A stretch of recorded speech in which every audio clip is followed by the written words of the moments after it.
Welcome, guys. I am super excited for our very first interview podcast to introduce to you New York Times best-selling author of 8 books, 13 business programs, currently has a property portfolio worth $1.2 billion, has founded up to 14 companies now and growing still. Mr. 10X himself, my Uncle G, Grant Cardone. Love you guys. Love you. Thank you for inviting us. So glad. I'm so excited to see you again and just really have a big affinity for both of you. Thank you so much. Thank you so much. We appreciate your time. And let me just say, like you guys are like, with all the stuff that we do, and you know, I heard somebody say once, well, if the guy has all that, why is he doing podcasts, and why is he doing, why would somebody do that, right? But I got to tell you, like, you guys have been to our boot camp, you've been to the 10X Growth Conference. The more I see people that are connected with what we're doing, the more I get a sense of family. And the one thing money can't buy. Money can buy happiness. I know it can, you know, I mean, unless you're just unhappy, and you don't know what you want, but you can buy it, but it can't buy friends, and it can't buy family. And you know, some of us were blessed to have big families, and some of us didn't have that. I didn't have a big family, and what we all end up with though is smaller families, unfortunately. And so the part of the thing about me doing this and meeting you guys and having events and conferences is we get to expand our family, and the travel is about us expanding our family. So I consider you guys to be part of my family. Appreciate that. That means everything to us. Yeah, And it's funny, right? Because I've met a lot of people, and they say, you know, like, you spend so much money on this guy, and you keep going to every event and stuff like that. And I'm like, well, when you choose a mentor, there's no point in really not listening to them, right? So one of the things you always taught us was show up, keep showing up, try to get attention, invest the money, pay to get the access. So it was my goal to always meet you and for you to know who I am. So I was like, well, I've got to use his teachings, right? So, and that's what we did. And now here we are today, which is a testament to what you teach, you know, and it does work. It does absolutely work. Speaking of events, 10X World Tour. Yeah. How are you finding it? You've gone to a lot of places, met a lot of people. We've been 9 countries now. We started out in Rome. We did a gig in Rome. Went to Bucharest. That was fantastic. 4,500 people in Bucharest. The people were amazing there. I thought they were going to be much tighter. Left there, went to Dubai, added that. Had a lot of interest both in Cardone Capital, a conference there. I think I'm going back there in November actually to do 2 conferences. Left there, went to Singapore, Malaysia, Thailand, most of these places you've been. We were trying to add the Philippines. We just couldn't figure out how to work it out. Met the Prince of, where was this? Cambodia? Cambodia. He's first in line to the king. Learned so much in this trip. It's just like mind-boggling what I've learned that I didn't know. I didn't even know to ask. So I think we went to Malaysia. I finished Malaysia, did Maldives, and then went to, we've been a lot of places. Mykonos. I'm following. The Greek, dude. Every one of these places I go to, I got off the plane in Dubai and I was like, oh my God, I could feel this, like this, I belong here. Then I fly into Greece, I'm like, no, these are my people.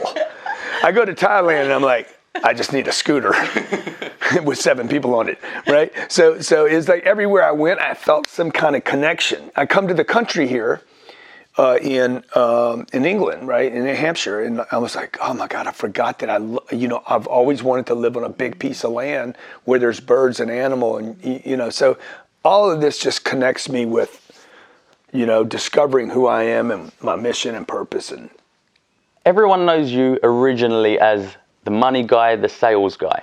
Yeah. How do you think people perceive you now? Do you think that's changed as you've expanded? I think, I'm fortunate enough to be seeing a lot of different variations of Grant, which I'm really, really happy about, because in the beginning, look, I was just a sales guy, just a sales guy. And that was unfortunate for a lot of people, and for myself and my family. It was a big mistake for me, because I wasn't telling people that I was secretly buying real estate and secretly, partnering with other people to run business, to create businesses. that secretly I wanted to create massive wealth, not just sell programs. And I say that because you can create massive wealth without selling something. You do that by investing, right? So I've been extremely limited in what I thought I was capable of doing. So the first probably 20 years was just wasted. Because I was trying to sell a product. I was trying to sell myself to the public. I was trying to get into corporations, and I was so like one.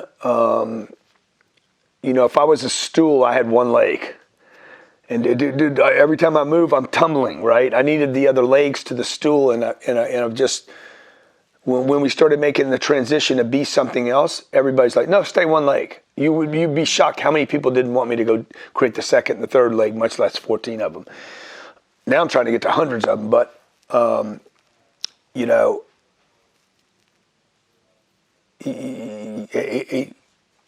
if you stay with it, because when you go after another audience, when the comedian tries to become a serious actor, it's going to be a problem for him. When the actor tries to become the rapper, it's going to become a problem. Like, it's just very, very hard to make those transitions. I was with I was with Jamie Foxx. And here's a guy that's a comedian.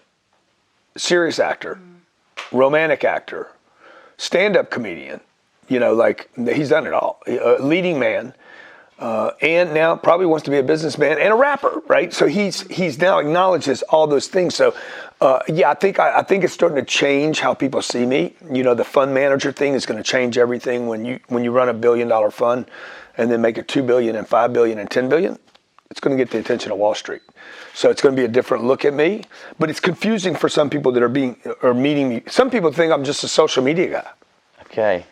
Some people know me from the G&E show. Some people know me as a sales guy. Some people know me as probably a huckster. And then, but once you get in, some people see me as a really hard person. Most of the interviews I've done here, everybody's been very interested in my spirituality. So a lot of people are starting to call me the money guy now. You talk about money all the time. So it's fine with me, dude. It's what door. This place has got 11 rooms in it. They're all very different. So it's like, what door are you going to come in? And maybe you might come in that door but not like it. Is there another room that Grant fits? Because I want to be more than one thing. I think everybody wants to be more than just. I imagine Bruce Lee wanted to be more than just. The karate guy. Absolutely. So hopefully I figure out who I really am, and I think everybody has the ability to be a lot of different things, not just one thing. Definitely. Talking about obviously you're expanding companies. Most recently, Cardone Ventures, which is very, very interesting. That was a route I never really imagined you going down. Maybe you never imagined it yourself. And I always knew, studying you over the years, the target was 1E9. Yeah, we've got to push for that bill. Yeah. Now it seems like it's gone 10x. It's 1E10, dude. Yeah, it's 1E10 there. Yeah. So Brandon Dawson came to me and said he was at our 10x Growth Conference. So people are like, why would you do this 35,000 person conference? I'll just tell you, half of what I do, I don't know what I'm doing. I did not know this would happen out of this any more than this trip taught me to see some things and ask some questions I didn't know about. Brandon Dawson was on the fourth row. I don't know Brandon at the time. He's friends with John Maxwell. His wife was introduced to us through the G&E show. Brandon's fiance. And she says, hey, Brandon, you got to watch this guy, Grant Cardone, dude. This guy's like, he's like unlike anything I've ever seen in my life. Oh, yeah, whatever, I know, She's like, no, you need to read the book. You need to read the 10X rule. No, yeah, sure, whatever, right. He wasn't taking her serious. Now, again, the gateway to him, to Brandon, was through the wife who saw the G&E show, the relationship show. Well, he got turned on to the 10X rule, and so he's like, fuck, this is the guy. Brandon bought 2 diamond tickets to the 10X Growth Conference, one for him, one for his wife. His wife says, all I want for Christmas is a diamond seat to that conference. I don't want anything else. Don't give me anything else. And, they're dripping in paddocks and all this stuff, right? So they come, Brandon walks in the room and looks around and says, there's 35,000 people here. who is this guy? Who does this? He's like, there's 35,000 people in here. There's got to be 3,000 businesses that need a lift. That's where Cardone Ventures came from. So we're not trying to sell something to the people. There's probably 300 qualified out of that 35,000 that we think that we could do business with and join a venture. Company is doing 20 million or 2 million and wants to go to 20, or 20 and wants to go to 200. We'll be there to partner with them, to help them, to make introductions, to give them some guidance, to mentor them, and then we get a piece of the lift. That's awesome. Could be big. Awesome. Could be $1 billion play. Because I'd like to put like 50 or 60 companies together. Nice. And then take it and sell the whole bundle. That's amazing. That is amazing. That's amazing. You're going wide. So, is there a retirement plan for Grant Cardone? Because it's like, every year goes by and you get a year older. Yeah. It's like you're doing more, and you're doing more, and you keep pushing, which is admirable. Yeah. You don't know what you can do until you do it, man. Like, and this is proven out in athletics. It's proved out in the arts. You don't know what you can do until you do it. And so, once I lift a little more weight, I'm like, wow, I can do that. I didn't think I could do that much weight, and then I did it. So once you get some legs underneath you, I hadn't worked my legs out in 30 years. Made a comment about it one day, and everybody's like, did he just say he never works his legs? I'm like, yeah, dude, I didn't know to work them. Like, I didn't know. But once you work them, then you can go work them again. And once you do something, you can do more. You find out you can do more. And once you start doing enough stuff, you find out, hey, man, I'm not lazy. And I can do more. And I'm not going to be overwhelmed like everybody tells you. Everybody says, do you look more stress-free now than when you had less going on? So when people see the schedule, they're like, how do you do all that? We contracted $426 million worth of real estate deals in the last 5 days. Travel. I'm on the phone every day. I'm in the pool in Thailand working deals, looking at the view. It doesn't matter where you are today. So, dude, the more I do, the more I realize I can do more, Wait, so I'm in there looking at a 319, an Airbus 319 right now. I'm like, shit, we need a bigger plane. Swear to God. Yeah, I can believe it. I'm like, I want you guys rolling with us. I want to get a jet so you can roll on my jet. I like that idea even better. It was right. I like that idea even better. I want to buy you jet fuel. That's the I love that. So, you as a public figure have always spoken about money very openly, and success, I think, completely different to any other influencer in the space. Very openly. You say, I'm trying to avoid taxes. You don't hear any other successful influencers really talk that openly about this kind of stuff. Yeah. Do you think that's because this is what people really need to know and hear about? Like, yeah, totally. Like, it's what all the big guys, the public gangsters all don't pay taxes. Apple, Netflix, the banks, none of these people pay. So. Look, I want to stack the deal in my favor. I don't like the cards I've been dealt, so I'm going to figure out, okay, who's winning at this game? And if you want to know who's winning at the game, you can sit and bitch about it. You can bitch about Theresa May and Brexit and the next guy and the next batch. These are all puppets being run by a system of gangsters, and the gangsters know what the rules are. So if you don't know what the rules are, shame on you. Like a guy told me once, he's like, I don't like to read books. So what? You don't like to read them, dude? All the data you want in the universe is in a book. It's in a book. It's somewhere. And so, but you can't, the problem, and I say this, like, I say this and I know it's not going to help anybody, but if you listen to me and you flip off and you listen to, I could just start listing 5 or 6 guys. You're not going to do anything. It's impossible to listen to me and these 5 or 6 people I'm thinking about. Because we conflict. We're all contemporaries. We're all, seem to be successful. Whatever that means. All seem to have it going on, but the data will conflict. And this is what creates conflict for people to do anything. So, yeah, dude, the money thing, you got to have money, man. You know, these 5 or 6 contemporaries, they can't do this trip I just did. I know guys that have as much money as I have, they can't do this trip because they got nobody to take it with. You know, or they're tied to some schedule that they can't get out of, and they can't walk away from the commitment, the contract. So that's not freedom. We flew into Mykonos, and I didn't like the place we were staying at. I booked it. I'd already paid for it 4 or 5 days. And I walked in. I said, I don't want this place. And the guy's like, well, Mr. Cardone, you already paid. I said, I don't care if I paid. I don't want it. Here's the place I want. Call them up. Here's the phone number. Tell them I want its place. I made a decision to rent this place. I'll worry about getting my money back later, but I'm not staying here just because I paid for it. That's freedom, dude. Absolutely. Like, I told the guy that story, and he's like, man, I knew a guy and a girl. You guys can relate to this as a couple. They hated each other. They were going to the Maldives. They had a trip planned to the Maldives. They decided they hated each other, that they couldn't be together. And because they paid for the trip, they still went on it, even though they hated each other's fucking guts. Oh, man. Can you imagine? I'm like, guys, you already spent the money. The money is gone. You going there for 4 or 5 days, just because you paid for it already. The money's already lost, but people don't think like that, right? Absolutely. And so I have acted like that before, by the way. You know, I've bought stuff.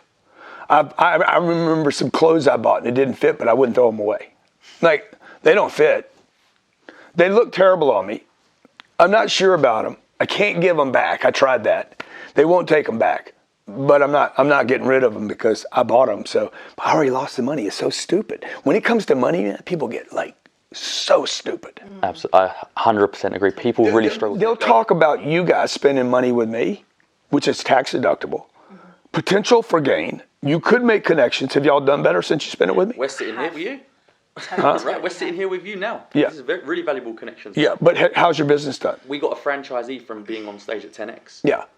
I put you in front of 35,000 people, right? So, I mean, it cost me $10 million to put that stage there. What did it cost you? 30 grand. 30 grand. You paid 30 grand, I paid 10 million. I'd say you got a pretty good deal there. Absolutely. So people would say, you spent $30,000. Ridiculous. But they'll put $30,000 on a house that there's no way. They'll spend 30 grand on a car. They'll spend 30,000 to send a kid to school 1 year that doesn't even want to go to school. Absolutely. And to be fair, when you really sit down and think about it, it's complete logic, but people still do it. Yeah. It's just like madness. Yeah. You know? Talking about your spirituality, you've recently done an interview when you was last in London, and it blew up. Yeah. There was a lot of attention on that interview. I didn't follow it. There was? There was a lot of attention on the second part of the interview. And, you know, a lot of people wanted to know more about your spirituality, your religious beliefs. Yeah. And you follow Scientology, you know, and you've spoken about it on camera now quite freely, and you're very comfortable with it. Do you feel that you're kind of a patron for Scientology? Because a lot of people see it as a very peculiar religion, that they maybe have strange habits and things like that. And now they see someone like you. Yeah, they have strange habits. Yeah. The people that go there get better. Yeah. That's the strangest habit on the planet right now. When I researched a lot about it, it was like, well, it's a place where you go for self-improvement courses. Yeah, totally. So look, Scientology is, the thing that drew me to Scientology, first of all, was that it seemed to me, two things that was interesting to me. The amount of controversy and the tabloids constantly following this church. I didn't even know what it was, that it was a church or a religion. I didn't really know what they did. And I'd heard Tom Cruise was there and John Travolta. And then the other thing was the number of successful people that were studying or doing courses at the Church of Scientology. And when I say the successful people, the controversy, first of all, interests me. Because where there's controversy, I have always found that there's another side another side of the story that's not being told. It's one of the reasons I'm so interested in the Middle East, okay? Everybody tell me, oh, you can't go to the Middle East, you can't go here, you can't go there. I said, well, my God, I know there's something there for me, right? Because of the fake news. So the first thing was the controversy and the fake news, which tremendous amount of fake stuff about the Church of Scientology. But the second thing was all these successful people. I'm not talking about Tom Cruise and John Travolta.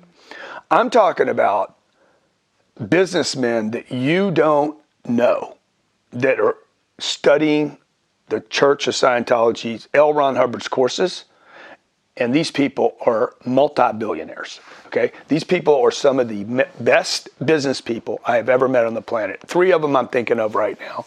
It's not for me to use their names, but the first Scientologist I did meet, not a billionaire, he was the #1 bond trader. He was married to a girl I dated. He was the #1 bond trader in the United States of America, studying Scientology. And he said that Scientology was the reason he was the #1 bond trader. The guy was making millions of dollars. That's all I knew about Scientology. It was controversial, and this guy, Peter, was a Scientologist. This is when I was 30 years old, 35 years old. And he was a Scientologist, and he was making all this money. I didn't know anybody making this much money. I walked in his kitchen one day and opened up the cabinets. The storage room was bigger than my whole kitchen. And he had food and water for months, man. And I was like, who is this dude? He's the #1 bond trader, blah, blah, blah. I said, well, yeah, but how did he get here? Oh, he's a Scientologist. He studies Scientology. I said, dude, I want to study some of this Scientology. Because I want I wasn't prepared. I had a refrigerator that couldn't hold enough food for 3 days. This guy had food for months. And so then I started doing courses when I was 45 years old. I lived in a town where they had a church, and I started doing courses. And that was, I guess, 15 years ago. And if you look at the trajectory of my career, my finances, my life, my expansion, you're going to see a very interesting parallel between me doing well. I was doing well before I went to the church, without a doubt. But I wasn't doing what I'm doing today. I mean, these courses, every time I do a course, everything in my life just spikes upward. So that's what they don't tell you in the tabloids. They don't tell you what the courses are, what they do for people, how it improves marriages. Why do I have so much vitality and why am I so comfortable being Grant Cardone? Those are things that make me a better Catholic. I was brought up Catholic. I believe in God. See, that's what the tabloids say. Scientologists don't believe in God. That's not even true. God's all over these writings. So I'm not only a better Catholic, I'm a better human being. I'm a good father. I know how to create time. Magic. How do you create time? So you go from being in $400 million worth of deals to being sensitive enough with a 10-year-old in the period of the same 30 minutes. Because I'm doing the deals and I got the 10-year-old with me. And then how do I move to a marriage? How do you do that? That trick, How do you control things from a distance? These are courses that you can do, How do you handle stress? How do you eliminate stress from your life and not experience it, no matter how big the deal is, right? How do you detect good people and bad people? These are all skills that people have to have, and that's what the church teaches. And you could be a Baptist, a Mormon, a Buddhist, agnostic, atheist, communist, Democrat, Republican, confused, succeeding, not succeeding. They're not going to ask you to change anything. They're just going to be like, here's the course. You want to do it, not do it? Wow. So it's been amazing for me. That's phenomenal to hear. And I think it's a testament to what the church does and the courses they provide because, like you said, you're living proof of it. Dude, I did a course there for $40. It was on statistics. And that course, there's a green book, and I don't go anywhere without that green book. That green book is my Bible. I know what I'm supposed to do at all times, right? When things are working, I go in that book and I know what I'm supposed to do. It tells me exactly what I should be doing right then.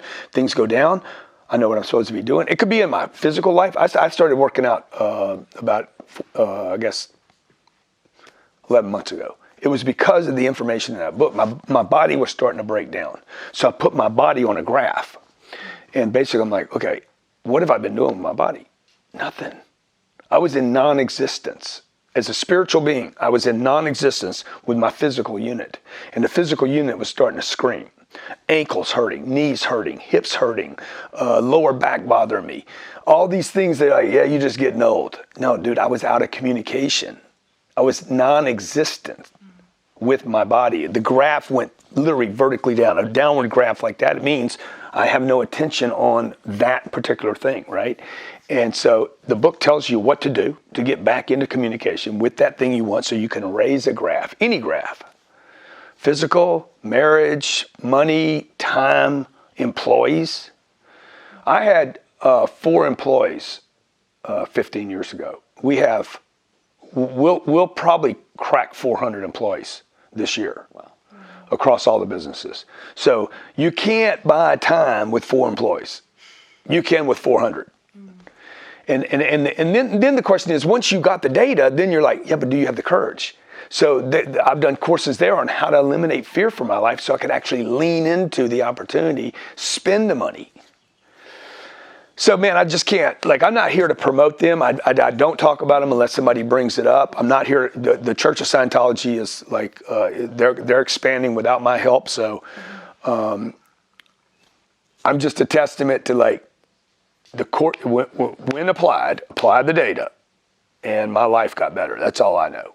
I wouldn't have Elena if it wasn't for it. I wouldn't be in a marriage if it wasn't for that. I couldn't keep a relationship.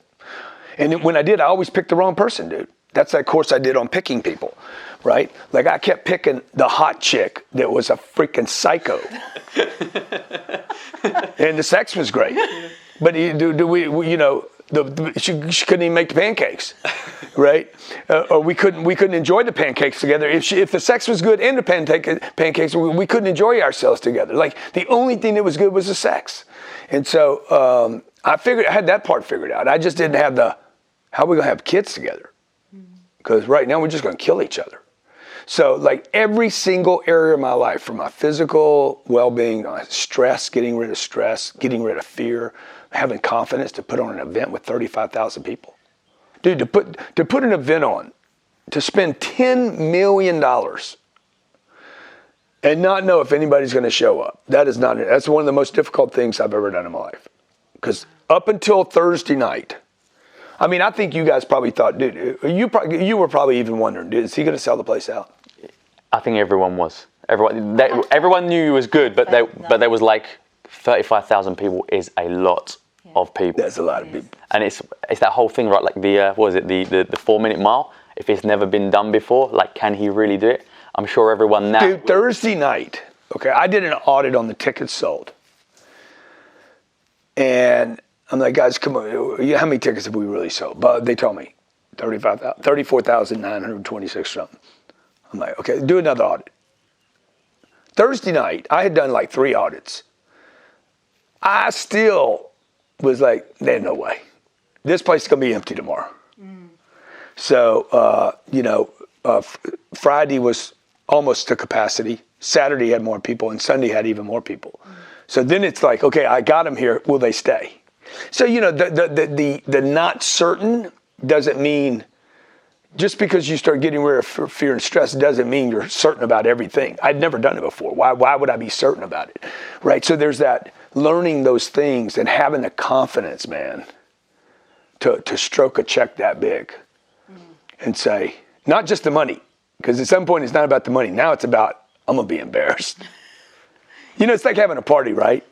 You're like, is anybody going to show up for my party? Yeah. You did an amazing job. Yeah, thanks. You You guys were great there. No, we I think so many people came away with at least one thing from that event. Yeah. And that's all you need, right? Whether you're in the... Dude, if all you came back with is the guy filled the room, that by itself. Yeah. I was happy if people walked in and says, I can do anything. If people walk in and say, if he did this, I can do anything, we're good. Everybody got their money's worth. You created a movement because it made everyone unite, where people don't talk together, where everyone's like 10x family.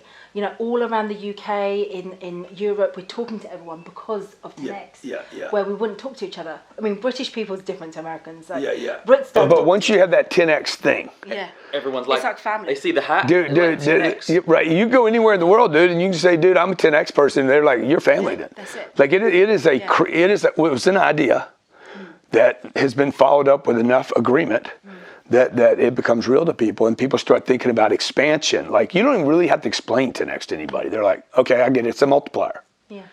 Because of 10x, we actually accepted a franchisee in Chicago as easier than we would. We have procedures over here, 16 steps. Because of 10x, we were like, They understand the mindset. They know what the game is. Yeah.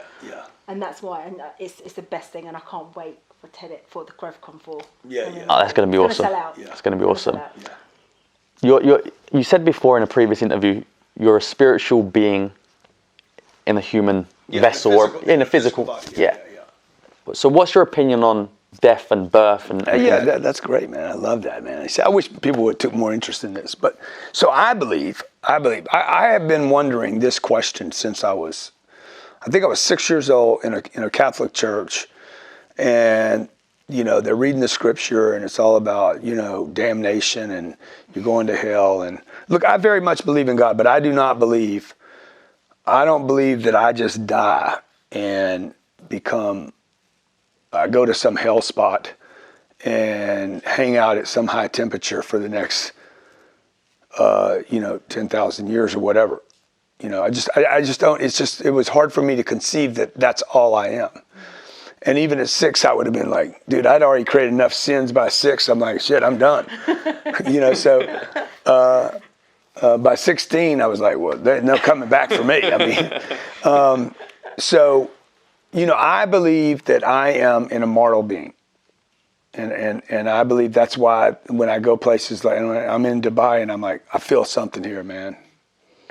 Like there's just places I go where I feel something. Like I've been here, dude. I've been here. I played this game before. I know the landscape here, or I'm terrified of it, which would indicate why. People are scared of heights. Why? You ever fell off anything? No, never fell. Nothing's ever happened to you regarding heights, but I'm terrified of them. So those are all indications to me that, real estate, for example. Okay, I have a connection with real estate that is beyond anything of this world as we know it. It is so ancient in me. I can't talk about, like, I'm doing a real estate conference tomorrow, right? I'm not going to tell them, hey, dude, I'm connected to some freaking intelligence that's 10,000 years old, maybe even older, might be 10 million years old. But I know that I have some gift. This didn't come from someone else. It came because of experiences I've had on my track of life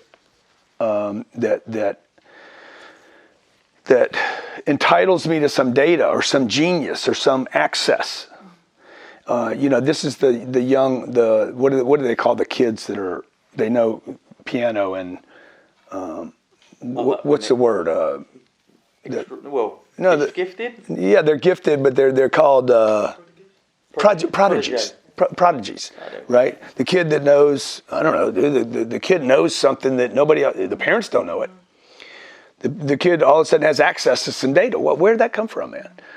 And I think that if you take that sword right now and cut my hand off, am I still me? I don't mean Grant, because it would be Grant with one less hand, but I'm still Grant. I mean, I'm still me, right? If the government came in and robbed my name from me, my identity, Grant Cardone, 32158, passport, took all that from me, am I still me? I'm still me, dude. If you take both my arms off, I'm still me, right? If you get rid of my entire body, why would I think the body's any different than my hand? And so I'm not trying to press this on or sell this to anybody. I'm sold on it. I know I've lived many times, without question. Not even know I have, know who I've been, where I've been, what I did, because I've looked. I've taken a look. Now, you guys can say I'm crazy, but my bank account doesn't say I'm crazy. I get a loan. The banks will lend me money. So what do you believe in? And this isn't a faith thing I have. I'm not under somebody's doctrine. I'm under me spending time taking a look at who I am and what happens. The old adage that when I was growing up is you can't know everything. And the first time I ever heard that, I'm like, I don't think that's true. I think you can know everything if you look.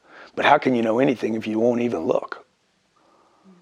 So you believe in reincarnation? Yes, I do. And do you think you come back in the human form, or do you, definitely. I'm not coming back as a monkey. I mean, I'm not coming back as a cat. I'm coming back as a human. And in this form, yeah. I was going to say, in this form, with the jet and the portfolio, and maybe not. Maybe I find out, dude, all that was stupid. You know, what if we find out, dude, all that was stupid? It's just stuff. You know. So I remember seeing you on stage, and we were at the front row. Let me just interrupt you, but jets are not a very smart way to move around the planet. There would be much better ways to move. I mean, why can't we move these lights that we need? You know, why do we need all these lights? Why can't we emanate our own light? Why do I have to plug into something? Dude, why does a spiritual being, like, this is the thing that just like, this is when I become, oh my God, what can I do? See, if I'm immortal, then you can't do anything to me. I can take risks that you could never take. These guys are out there pitching the one life thing. You got one life. It's one life. You got one life. Dude, one life is a problem. If you have 1,000 lives, you can take some risk that you wouldn't normally take. Like, you start thinking about, hey, I want to change things because I'm coming back. If you got one life, there's no reason to make a contribution, right? So the idea that I have to pick up a phone to call Ryan into the room makes me dependent upon some device rather than saying, dude, I'm going to call Ryan into the room without screaming, without yelling, without the telephone. I'm going to communicate. I'm going to get a straight line jacked into him. You know, and it's quiet enough in his universe and quiet enough in mine. We can connect. I like that idea that I can do that. You know, I know that in Miami, I can be in my office in Miami and I can know what's going on in the sales room. And dude, there's like 7 walls between me and that room, right? I'll walk in there. Hey guys, okay, who are you having a problem with right now? I can sense. Now, I know you guys watching and be like, this fucking guy is nuts. All right. Okay. So, you know, you said that about Tom Brady too, that there's no way he could win 6 rings, but he did.